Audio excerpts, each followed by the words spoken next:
Mocktail 1, 2, 3 ಅಂತ ನೋಡಕ್ ಹೋದ್ರೆ ನಮಗೆ ಬಹಳ ಕಷ್ಟ ಆಗಿದ್ದು ಸಿನಿಮಾ ಮಾಡೋಕೆ 3 ಬಿಕಾಸ್ ಆಫ್ ಪರಿ.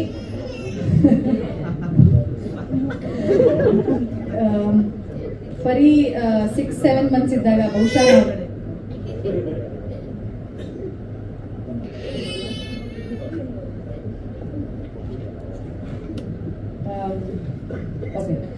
ಸೊ 6 ಮಂತ್ಸ್ 7 ಮಂತ್ಸ್ ಪರಿ ಇದ್ದಾಗ ನಾವು ಶೂಟಿಂಗ್ ಸ್ಟಾರ್ಟ್ ಮಾಡಿದ್ವಿ. ರೈಟಿಂಗ್ ಎಲ್ಲ ಆಗೋಯ್ತು, ಮ್ಯಾನೇಜ್ ಆಯ್ತು, ಬಟ್ ಶೂಟಿಂಗ್ ಇಂದ ಹಿಡಿದು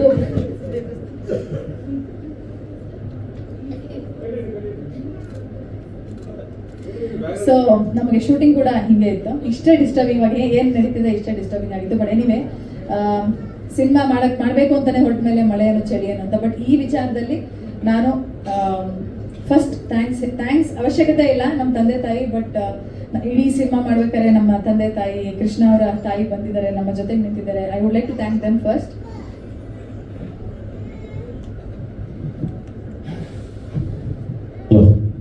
ಸೊ ಇಡೀ ಜರ್ನಿ ಹೀಗಿತ್ತು. ಆ್ಯಂಡ್ ನಾನು ಫಸ್ಟು ಈ ಸಿನಿಮಾ ಸ್ಕ್ರಿಪ್ಟ್ ಎಲ್ಲ ಆದಮೇಲೆ ಓಕೆ ನಾವೇನೋ ಮಾಡ್ಕೊಂಡಿದ್ದೀವಿ ಅಂತ ಒಂದು ನಂಬಿಕೆಯಲ್ಲಿ ಫಿಲಮ್ ಸ್ಟಾರ್ಟ್ ಮಾಡಬೇಕು ಅಂತ ಇದ್ದಾಗ ಫಸ್ಟು ಶ್ರೀ ಸರ್ನ ಕರೆದ್ವಿ. ಸರ್ ನೀವು ಶೂಟ್ ಮಾಡೋಣ, ಯಾಕಂದರೆ ರೆಡಿಯಾಗಿ ಕತೆ ಹೇಗಿದೆ ಅಂದ್ಬಿಟ್ಟು ಆಮೇಲೆ ಶೂಟಿಂಗ್ ಹೋಗಲಿಲ್ಲ. ಸರ್ ಶೂಟಿಂಗ್ ಪ್ಲ್ಯಾನ್ ಮಾಡ್ಕೊಂಡಿದ್ದೀನಿ ಬನ್ನಿ ಅಂದೆ.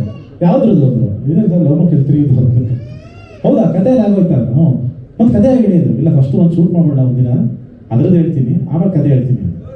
ಸೊ ಫಸ್ಟೊಂದು ಅದನ್ನು ಶೂಟ್ ಮಾಡಿ ಅದಾದಮೇಲೆ ನೆಕ್ಸ್ಟ್ ಕಂಟಿನ್ಯೂಸ್ ಆಗಿ ನಾವು ಶೂಟ್ ಮಾಡ್ಕೊಂಡು ಹೋಗಿದ್ದು. ಅವ್ರಿಗೇನಂದ್ರೆ ಫಸ್ಟು ಭಯ, ಏನು ಮಾಡ್ಬಿಟ್ಟಿರ್ತೀರ ಅಂತ. ಫಸ್ಟ್ ಹಿಂಗೆ ಕತೆ ಕೇಳಿದ್ರು ಅಂದರೆ ಫುಲ್ಲು ಹಿಂಗೇ ಇದ್ರು. ಅದಾದಮೇಲೆ ಕತೆ ಎಲ್ಲ ಹೇಳಿದ್ಮೇಲೆ ವಾಹ್ ಇದು ಅಬ್ಬಾ ಅಂದು. ಇದ್ಯಾಕೆ ಸರ್ ಹಿಂಗೆ ಅಂತ ಇದ್ದೀರಾ ಅಂತ. ಇಲ್ಲ ಟೆನ್ಷನ್ ಆಗ್ಬಿಟ್ಟಿದೆ. ಯಾಕೆ? ಇಲ್ಲ ಏನೇನೋ ಮಾಡ್ಬಿಟ್ಟಿದ್ರೆ ನೀವು ಅಂದರು. ಸರ್ ಏನೇನೇ ಆ್ಯಕ್ಚರ್ ಮಾಡ್ತೀವಿ, ಪಿಕ್ಚರ್ ಚೆನ್ನಾಗಿ ಮಾಡಬೇಕು ಅಂತ ಮಾಡೋದು. ಇಲ್ಲ ಭಯ ಇತ್ತು ಅದು. ಸೊ ಅದೇ ಭಯ ಆ್ಯಕ್ಚುಲಿ ತುಂಬ ಜನಕ್ಕಿತ್ತು. ಅಂದರೆ ಯಾಕಂದರೆ ಪಾರ್ಟ್ 1 ತುಂಬ ಇಷ್ಟಪಟ್ಟಿರ್ತಾರೆ. ಸೊ ಪಾರ್ಟ್ 2 ಮಾಡಿದಾಗಲೇ ಈಗ ಹಾಳು ಮಾಡ್ಬಿಟ್ರೆ ಅನ್ನೋದೊಂದು ಇರುತ್ತೆ. ಸೊ ಪಾರ್ಟ್ 3 ಅಂತ ಮಾಡ್ತಿದ್ದೀವಿ ಅಂದಾಗ ಇನ್ನೂ ಮತ್ತೆ ಹಾಳು ಮಾಡ್ಬಿಟ್ರೆ ಅನ್ನೋದೊಂದು ಟೆನ್ಷನ್ನು ಆ ಫ್ರ್ಯಾಂಚೈಸಿನ ಯಾರೋ ಇಷ್ಟಪಟ್ಟಿರೋದು ಎಲ್ಲರೂ ಇರುತ್ತೆ. ಸೊ ಬಟ್ ಭಾಳ ಜವಾಬ್ದಾರಿಯಿಂದ ಭಾಳ ಪ್ರೀತಿಯಿಂದ ತುಂಬ ತಲೆ ಕೆಡಿಸ್ಕೊಂಡು ತುಂಬ ಅದ್ಭುತವಾಗಿ ಬಂದಿದೆ. ಫೈನಲ್ ಏನು ಔಟ್ಪುಟ್ ಇದೆಯಲ್ಲ ತುಂಬ ಅದ್ಭುತವಾಗಿ ಬಂದಿದೆ. ನನಗೆ ಐ ಥಿಂಕ್ ತುಂಬ ಸ್ಯಾಟಿಸ್ಫೈ ಆಗಿದೆ. ಹೊಸ ಕ್ಯಾಸ್ಟ್ ಬಗ್ಗೆ ಯಾವಾಗ ಮಾತಾಡ್ತೀನಿ. ಆ್ಯಂಡ್ ಆಗಲೇ ಫಸ್ಟು ಅಮೃತವನ್ನು ಮಾತಾಡಿದ್ರು. ಸೊ ಜೋ ಅನ್ನೋ ಒಂದು ಪಾತ್ರ ಬಹುಶಃ ತುಂಬ ಜನ ಆ ಪಾತ್ರನ ಒಪ್ಪೋದು ಆ್ಯಕ್ಟ್ ಮಾಡೋಕ್ಕೆ ತುಂಬ ಕಷ್ಟ. ಯಾಕಂದರೆ ಅದು ತುಂಬ ಒಂದು ಅಗ್ರೆಸಿವ್, ತುಂಬ ಒಂದು ನೆಗೆಟಿವ್ ಥರದ್ದೊಂದು ಕ್ಯಾರೆಕ್ಟರ್ ಅದು. ಸೊ ಅದನ್ನು ಎಷ್ಟು ಅದ್ಭುತವಾಗಿ ಪ್ಲೇ ಮಾಡಿದ್ದಾರೆ. ಸೊ ಈ ಲವ್ ಮಾಕ್ಟೇಲ್ ಅಂದ ತಕ್ಷಣ ಸಕ್ಸಸ್ ಅಂದ ತಕ್ಷಣ ಫ್ರ್ಯಾಂಚೈಸಿ ಆಗಲೇ ಜೋ ಅನ್ನೋ ಪಾತ್ರ ಎಷ್ಟು ಮುಖ್ಯ ಆಗುತ್ತೆ. ಯಾಕಂದರೆ ಆ ಜೋ ಇರೋದ್ರಿಂದನೇ ನಿಧಿ ಮಗ ವ್ಯಾಲ್ಯೂ ಬಂದಿರೋದು. ಯಾಕಂದರೆ ಜೋದು ಕಾಂಟ್ರಾಸ್ಟು ನಿಧಿ ಮಗ. ಹಾಗಾಗಿ ಥ್ಯಾಂಕ್ಸ್ ಅಮೃತ ಆ ಪಾತ್ರನ ಅಷ್ಟು ಅದ್ಭುತವಾಗಿ ಮಾಡಿದ್ದಕ್ಕೆ. ಆ್ಯಂಡ್ ರೇಚಲ್ ಸಿಹಿಯಾಗಿ ಬಂದಿದ್ದು ಅದೇನೋ ಗೊತ್ತಿಲ್ಲ, ತುಂಬ ಹುಡುಕಿ ಕೊನೆಗೆ ಸಿಕ್ಕಿದಂಥ ಆರ್ಟಿಸ್ಟ್ ಇವರು. ಯಾಕಂದರೆ ತುಂಬ ಆಡಿಷನ್ ಮಾಡಿದ್ದೀನಿ. ನನಗೆ ಏನೋ ಒಂದು ಫೇಸಲ್ಲ ಇನ್ನೋಸೆನ್ಸ್ ಬೇಕು ಅಂತ. ಅದು ಅವ್ರ ಹತ್ರ ಇಲ್ಲ. ಆ್ಯಕ್ಚುಲಿ ಅವ್ರಿಗೆ ಅಷ್ಟು ಇನ್ನೋಸೆಂಟ್ ಅಲ್ಲ, ಬಟ್ ಸ್ಟಿಲ್ ಫೇಸ್ ಅನ್ನೋದಿದೆ, ಅಷ್ಟು ಇನ್ನೋಸೆಂಟಾಗಿ ಕಾಣಿಸ್ತಾ ಇದ್ದಾರೆ. ಆ್ಯಂಡ್ ಅದ್ಭುತವಾಗಿ ಪರ್ಫಾರ್ಮ್ ಮಾಡಿದ್ದಾರೆ. And thank you Rachel for being second ಪಾರ್ಟಲ್ಲಿ ಆ್ಯಂಡ್ ಥರ್ಡ್ ಪಾರ್ಟಲ್ಲಿ. ಪ್ಲಸ್ ಅಮೃತ ಎಲ್ಲ 3 ಭಾಗಗಳು ಇದಕ್ಕೆ ಅಭಿನಯದ ಬಗ್ಗೆ ಮಾತಾಡ್ತಾರೆ ಲಾಸ್ಟ್ ಬೇಕು. ಸೊ ಅದಾದಮೇಲೆ ಇಲ್ಲ ನೀನೇ ಸಾರಿ ಅಭಿ 3ನೇ ಭಾಗದಲ್ಲಿ ಕಂಟಿನ್ಯೂ ಆಗ್ತಾ ಇರೋದು. ಒಬ್ಬ ಫ್ರೆಂಡ್ ಅಂದರೆ ಹೇಗಿರಬೇಕು ಅಂದರೆ ಒಂದು ಕ್ಯಾರೆಕ್ಟರೈಸೇಷನ್ನೇ ಚೇಂಜ್ ಆಗ್ತಾ ಬರುತ್ತೆ. ಕೆಲವರು ಹೋಗ್ತಾ ಮೆಚ್ಯೂರ್ಡ್ ಆಗ್ತಾ ಹೋಗ್ತಾರೆ. ಅಂದರೆ ಸ್ಕೂಲಲ್ಲಿ ಕಾಲೇಜಲ್ಲಿ ಎಳ್ಸಂಗೆ ಆಡ್ತಾ ಇರ್ತಾರೆ, ಆಮೇಲೆ ಹೋಗ್ತಾ ತುಂಬ ಮೆಚ್ಯೂರ್ಡಾಗಿ ಬಿಹೇವ್ ಮಾಡ್ತಾರೆ. ಬಟ್ ಈ ಪಾತ್ರ ಗೊತ್ತಿಲ್ಲ ನನಗೇನೋ ಏನಕ್ಕೆ ಹಂಗೆ ಬರೀಬೇಕು ಅಂತ ಅನಿಸ್ತಾ. ಇವತ್ತು ಉಲ್ಟಾ ಬಂತು. ಲವ್ ಮಾಕ್ಟೇಲ್ 1ನಲ್ಲಿ ತುಂಬ ಮೆಚ್ಯೂರ್ಡಾಗಿ ಬಿಹೇವ್ ಮಾಡ್ತಾನೆ, ನನಗೆ ಬುದ್ಧಿ ಹೇಳ್ತಾ ಇರ್ತಾನೆ, ಹಿಂಗೆ ಬದುಕಬೇಕು, ಹಂಗೆಲ್ಲ ಕಣೋ ಇಂಥವ್ರು ಇರ್ತಾನೆ. ನಿಧಿ ಮನೆ ಉಳ್ಕೊಟ್ಟಿದ್ದೆ ಅವನು. ಸೊ ಅವ್ನು ಕರ್ಕೊಂಡ್ಬಂದು ಆ್ಯಕ್ಚುಲಿ ಮದುವೆ ಆಗುವಂತ ಮಾಡೋದು. ಆ ಥರ ಮೆಚ್ಯೂರ್ಡ್ ಆಗಿದ್ದು ಸಡನ್ ಚೇಂಜ್ ಆಗ್ತಾನೆ ಲವ್ ಮಾಕ್ಟೇಲ್ 2ಅಲ್ಲಿ. ಸೊ ಲವ್ ಮಾಕ್ಟೇಲ್ 3 ಅದಕ್ಕಿಂತ ಇನ್ನೊಂದೇನೋ ಆಗಕ್ಕೆ ಹೋಗ್ತಾನೆ. ಸೊ ಅದನ್ನೆಲ್ಲ ನೀವು ನೋಡ್ಬೋದು ತೆರೆ ಮೇಲೆ. ಅದೊಂದು ಅದ್ಭುತವಾದ ಕಾಂಬಿನೇಷನ್ ಜಗ್ಗಾ ಮತ್ತು ಅಭಿದು. ಭಾಳ ಎಂಟರ್ಟೈನ್ಮೆಂಟ್ ಇರುತ್ತೆ ನಿಮಗೆ.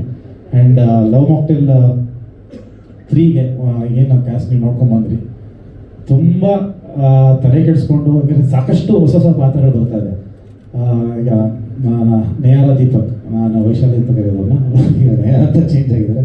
ಸೊ ಅವ್ರದ್ದು ಕೂಡ ತುಂಬ ಒಂದು ಮುಖ್ಯವಾದ ಒಂದು ಪಾತ್ರ ಆ್ಯಂಡ್ ತುಂಬ ಡೆಪ್ತ್ ಇರೋಂಥ ಪಾತ್ರ, ಎಮೋಷನ್ಸ್ ಕೊಡೋಂಥ ಪಾತ್ರ. ಸೊ ಅದನ್ನು ಐ ಥಿಂಕ್ ನೀವು ಅದನ್ನು ತೆರೆ ಮೇಲೆ ನೋಡಬೇಕು. ಅದ್ರ ಬಗ್ಗೆ ನಾನು ಆಮೇಲೆ ಮಾತಾಡ್ತಾ ಹೋಗ್ತೀನಿ, ಯಾಕೆಂದರೆ ಅಷ್ಟು ಒಳ್ಳೊಳ್ಳೆ ಪಾತ್ರಗಳು ತುಂಬ ಜನ ಸಿಕ್ಕಿದೆ. ಶ್ವೇತಾ ಪ್ರಸಾದ್ ಅವ್ರದ್ದು ಕೂಡ ವೆರಿ ಕಾನ್ಫಿಡೆಂಟ್ ಒಂದು ಪಾತ್ರ. ಸೊ ಅದನ್ನು ನೀವು ತೆರೆ ಮೇಲೆ ನೋಡಿದಾಗ ಶ್ವೇತಾ ಅವರು ಈ ಥರದೊಂದು ರೋಲ್ ಮಾಡ್ತಿದ್ದಾರೆ ಅನ್ನೋದೊಂದು ಸರ್ಪ್ರೈಸ್ ಇರುತ್ತೆ. ಆ್ಯಂಡ್ ದಿಲೀಪ್ ಸರ್ ಬಗ್ಗೆ ಹೇಳಲೇಬೇಕು, ನನಗೆ ತುಂಬ ಇಷ್ಟವಾದ ನಟ. ಸೊ ತುಂಬ ಬರ್ಕೊಂಬಿಟ್ಟಿದ್ದೆ ಆ್ಯಕ್ಚುಲಿ ಪಾತ್ರದ್ದು. ಸೊ ಯಾರ ಕೈಲಿ ಮಾಡ್ತಿದ್ದು ಇಷ್ಟೊಂದು ಬರ್ಕೊಂಬಿಟ್ಟಿದ್ದೀನಲ್ಲ ಅದನ್ನು ಅಂತ ತುಂಬ ಹುಡುಕಿದಾಗ ನಾನು ಇಲ್ಲ ದಿಲೀಪ್ ಸರ್ ಮಾಡಿದ್ರೆ ಚೆನ್ನಾಗಿರುತ್ತೆ ಅಂತ ಮಿಲನ್ ಹತ್ರ ಡಿಸ್ಕಸ್ ಮಾಡಿ ಆಮೇಲೆ ಅವ್ರನ್ನ ಕಾಂಟ್ಯಾಕ್ಟ್ ಮಾಡಿ, ಫಸ್ಟ್ ಆಫ್ ಆಲ್ ಅವರು ಎಲ್ಲಿ ಇದ್ದಾರೆ, ನಂಬರ್ ಏನೋ ಅದನ್ನೆಲ್ಲ ಫಸ್ಟ್ ಹುಡುಕಿ ತಗೊಂಡು ಅವ್ರನ್ನ ಕಾಂಟ್ಯಾಕ್ಟ್ ಮಾಡಿ ಅವ್ರು ಒಂದೇ ಮಾತು ಕೇಳಿದ್ದು. ನಾನು ಒಂದೇ ಮಾತು ಹೇಳಿದೆ, ಸರ್ ನೀವು ನಾನು ಕಥೆನೇ ಹೇಳೋದು ಬೇಕಾಗಿಲ್ಲ, ನೀವು ಬ್ಲೈಂಡೇ ಬಂದ್ ಮಾಡಿ, ನಿಮ್ಗೊಂದು ತುಂಬ ದೊಡ್ಡ ಅಂದರೆ ಸಖತ್ತಾಗಿರುತ್ತೆ ಕ್ಯಾರೆಕ್ಟರ್, ನಿಮಗೆ ನೀವೇ ಖುಷಿ ಆಗ್ಬಿಡ್ತೀರ. ಆಮೇಲೆ ಅಷ್ಟು ಅಂದರೆ ನಾವು ಆ್ಯಕ್ಚುಲಿ ನಾವು ಕತೆ ಕೇಳೋಕ್ಕಿಂತ ಮುಂಚೆನೇ ಓಕೆ ಆಗಿಬಿಡ್ತದೆ. ಸೊ ಅದಾದಮೇಲೆ ಅವ್ರಿಗೆ ಎಕ್ಸ್ಪ್ಲೈನ್ ಮಾಡಿ ಅವರು ಬಹುಶಃ ಅವ್ರನ್ನ ಯಾರು ರಿಹರ್ಸಲ್ಗೆ ಕರೆದಿರೋದು ನಾನೆಲ್ಲೂ ನೋಡಿಲ್ಲ ಅನಿಸುತ್ತೆ. ನಾನು ಸರ್ ರಿಹರ್ಸಲೆಲ್ಲ ಮಾಡೋದು, ರಿಹರ್ಸಲ್ಲೆಲ್ಲ ಕರೆದು, ಯಾಕಂದರೆ ನಾವು ಆ ಥರ ಕೆಲಸ ಮಾಡೋ ಅಭ್ಯಾಸ. ಹಾಗಾಗಿ ಪಾರ್ಟ್ 1 ಆಗ್ಬೋದು, ಪಾರ್ಟ್ 2 ಆಗ್ಬೋದು, ಎಲ್ಲ ಹೊಸ ಕಲಾವಿದರಿದೆ. ಯಾರು ಲೈಕ್ ಇವ್ರ ಥರ ಎಕ್ಸ್ಪೀರಿಯನ್ಸ್ಡ್ ಆ್ಯಕ್ಟರ್ಸ್ಗಳನ್ನ ಜೊತೆ ಕೆಲಸನೇ ಮಾಡಿಲ್ಲ. ಸೊ ಫಸ್ಟ್ ಟೈಮ್ ನಾವು ಈಗ ಶ್ವೇತಾ ಅವ್ರ ಜೊತೆ ಆಗ್ಬೋದು, ಅಥವಾ ದಿಲೀಪ್ ಸರ್ ಜೊತೆ ಆಗ್ಬೋದು, ಅಥವಾ ನೇಹಾರ ಜೊತೆ ಆಗ್ಬೋದು, ಸೊ ಒಂದು ಎಕ್ಸ್ಪೀರಿಯನ್ಸ್ ಇರೋಂಥ ಆರ್ಟಿಸ್ಟ್ಗಳ ಜೊತೆ ಮಾಡಿದ್ದು. ಆ್ಯಂಡ್ ಬಟ್ ಸ್ಟಿಲ್ ಪಾಪ ಬಂದು ಇಬ್ಬರು ರಿಹರ್ಸಲ್ ಮಾಡಿ ಲೈನ್ಸ್ಗಳನ್ನ ತೊಗೊಂಡು I think thank you so much. ನಮ್ಮನ್ನು ನಾವು ಏನು ಹೇಳಿದ್ರು ಅದನ್ನು ಕೇಳಿ ನಮ್ಮನ್ನು ನಂಬಿ ಓಕೆ ಮಾಡ್ತಾರೆ ಅಂತ ಒಂದು ನಂಬಿಕೆಯಲ್ಲಿ ಮಾಡಿದ್ದಾರೆ. ಆ್ಯಂಡ್ ಡೆಫಿನೆಟ್ಲಿ ಎಲ್ರಿಗೂ ಒಂದು ಒಳ್ಳೆ ಸಿನಿಮಾ ಇದಾಗುತ್ತೆ. ಆ್ಯಂಡ್ ಶ್ರೀ ಸರ್ ಬಗ್ಗೆ ಥ್ಯಾಂಕ್ ಯು ಶ್ರೀ ಸರ್. ಅದನ್ನ ಎಲ್ಲ ಕೋಪಗಳು ಇವ್ರು ಹೇಳಿದ್ರು ಅನಿಯನ್ ಅಂತ, ಅವಾಗ ಅನಿಯನ್ ಆದಾಗ ಏನೇನೋ ಬೈದ್ಬಿಟ್ಟಿರ್ತೀನಿ, ಏನೇನೋ ಕಿರ್ಚಾಡ್ಬಿಡ್ತೀನಿ, ಆಮೇಲೆ ಗೊತ್ತಾಗುತ್ತೆ ಇವರೆಲ್ಲ ಬಂದು ಹಿಂಗೆ ಮಾಡಿದ್ರೆ ಹಂಗೆ ಮಾಡಿದ್ರು, ಹೌದಾ ನಾನಲ್ಲ ಅಂತ ನಾನು ಹಂಗೆ ಸ್ವಿಚ್ ಆಗಿರ್ತೀನಿ. ಸೊ ಸಾರಿ ಸರ್, ಏನಾದ್ರು ಸಿಕ್ಕಾಪಟ್ಟೆ ಬೈದ್ಬಿಟ್ಟಿದ್ದೀನಿ. ಬೈದಿರೋದೆಲ್ಲ ಗೊತ್ತಿರುತ್ತೆ, ಸುಮ್ಮನೆ ಸ್ವಿಚ್ ಆಗೋದು ಹೌದಾ. ಆ್ಯಂಡ್ ರಜನಿ ಭಾರದ್ವಾಜ್ ಅವರು, ಆ್ಯಂಡ್ ಅವರನ್ನ ಏನಕ್ಕೆ ಹಾಕೊಂಡೆ ಅಂತ ಕೇಳಿದ್ರೆ ನಿಮ್ಗೆ ಆಶ್ಚರ್ಯ ಆಗುತ್ತೆ. ನಾನು ಆ್ಯಕ್ಚುಲಿ ಅವ್ರ ಆ್ಯಕ್ಟಿಂಗ್ ನೋಡಲ್ಲ ಏನು ಹಾಕೊಳ್ಳಿಲ್ಲ. ಈ ಜೋ ಕ್ಯಾರೆಕ್ಟರ್ ಇದೆಯಲ್ಲ, ಒರಿಜಿನಲ್ ಜೋ ಏನಿದ್ರಲ್ಲ ಸ್ವಲ್ಪ ರಿಸೆಂಬ್ಲೆನ್ಸ್ ಇತ್ತು ಮುಖದಲ್ಲಿ, ಅವ್ರು ನೋಡೋದು ಅನ್ನಿಸ್ತಾ ಇತ್ತು ನನಗೆ. ಸೊ ಹಂಗಾಗಿ ಅವ್ರ ಥರ ಇದಾರಲ್ಲ ನಮ್ಮ ಎಕ್ಸ್ ಥರ ಅಂದ್ಬಿಟ್ಟು ಇದರಲ್ಲಿ ಚೆನ್ನಾಗಿರುತ್ತೆ ಅಂತ ಕ್ಯಾಸ್ಟ್ ಮಾಡಿದೆ. ಅದು ಆ್ಯಕ್ಚುಲಿ ನಿಜ, ಅದು ಅವ್ರಿಗೆ ಹೇಳಿದ್ದೀನಿ ಸರ್.